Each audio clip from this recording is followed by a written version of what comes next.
जहरीली शराब पीने से लगातार बिहार में लोगों की मौतें हो रही हैं और नीतीश कुमार अभी अपने अभिमान में चूर हैं और शराब बंदी करके अपने आप को 30 मार खान समझते हैं। क्या कुछ कहते हैं जन सुराज के सूत्रधार प्रशांत किशोर, आपको सुनवाते हैं पूरा।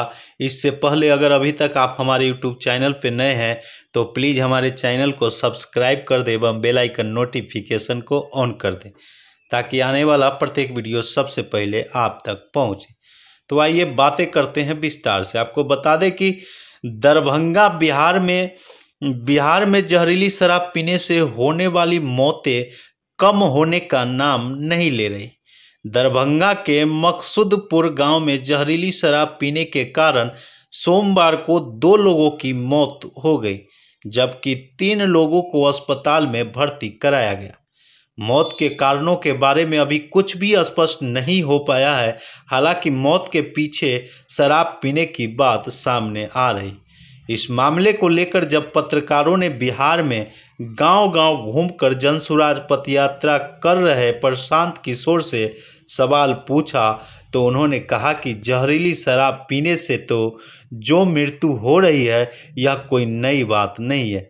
इस पर मीडिया का भी ध्यान है और हंगामा भी हो रहा है, लेकिन इक्का दुक्का जहरीली शराब के पीने से मौत लगातार होती रही है। स्थानीय स्तर पर पुलिस और प्रशासन के द्वारा मामले को दबाया जाता है कि अगर आप जहरीली शराब से मौत पर केस करेंगे तो आपके ऊपर शराबबंदी कानून के तहत कार्रवाई हो जाएगी। इसी क्रम में जिनके साथ ये हो रहा है वो ज़्यादातर गरीब परिवार के लोग होते हैं, इसलिए ज़्यादातर परिवार अपने परिजनों की दुखद मृत्यु के बारे में केस भी नहीं कर सकते हैं। लोगों की बात है तो मीडिया का भी ध्यान गया है और बड़ा हंगामा भी हो रहा है, लेकिन इक्का दुक्का जहरीली शराब के पीने से मौतें होती रही हैं। उसको स्थानीय स्तर पर पुलिस के द्वारा, प्रशासन के द्वारा दबाया जाता है। क्योंकि ये ज्यादातर गरीब परिवार के लोग हैं, उनकी हिम्मत नहीं पड़ती है, इसलिए उनको इस बात को कह के डराया धमकाया जाता है कि अगर आप जहरीली शराब से होने वाली मौत के विषय में कुछ केस करेंगे तो आप पर शराबबंदी के नियम के तहत, कानून के तहत कार्रवाई हो जाएगी, आपको केस फेस करना पड़ेगा।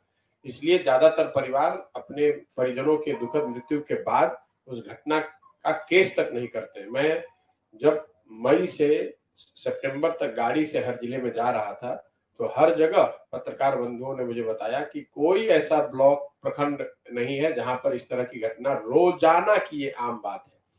शराबबंदी बिहार में पूरी तरह से फेल है, हो गया। हर गांव में मैं जब बात करता हूं तो लोगों से voice vote, literally voice vote, मतलब लोगों से पूछ रहा हूं कि शराब बिक रही है कि नहीं। हर आदमी बता रहा है कि हर गांव में शराब बिक रही है। सरकार का जो राजस्व का नुकसान हो रहा है, हजारों करोड़ रुपया, आपने पूरे राज्य में माफिया अलग खड़ी कर दी। एक युवाओं का बड़ा वर्ग पुलिस कर्मियों और प्रशासन की मदद से सरकार का अवैध कारोबार कर रहा है। एक दूसरा वर्ग है जो अवैध तरीके से गलत शराब बनाने के काम में लगा हुआ है। ये सारी अव्यवस्था सिर्फ और सिर्फ इस वजह से है क्योंकि नीतीश कुमार ये मानने को तैयार ही नहीं है कि शराबबंदी पूरी तरीके से फेल है और महिलाओं का वोट लेने के नाम पर किसी भी तरह की जो फीडबैक है या किसी तरह की जो सूचना जमीन से मिल रही है उसको इग्नोर किया जा रहा है। इसका खामियाजा बिहार और बिहार की जनता भुगत रही है। और मैं जिस दिन से आया हूं, मैं पूरे तरीके से साफ गोई से ये बात कह रहा हूं, मैं बिल्कुल शराबबंदी के विरोध में हूं।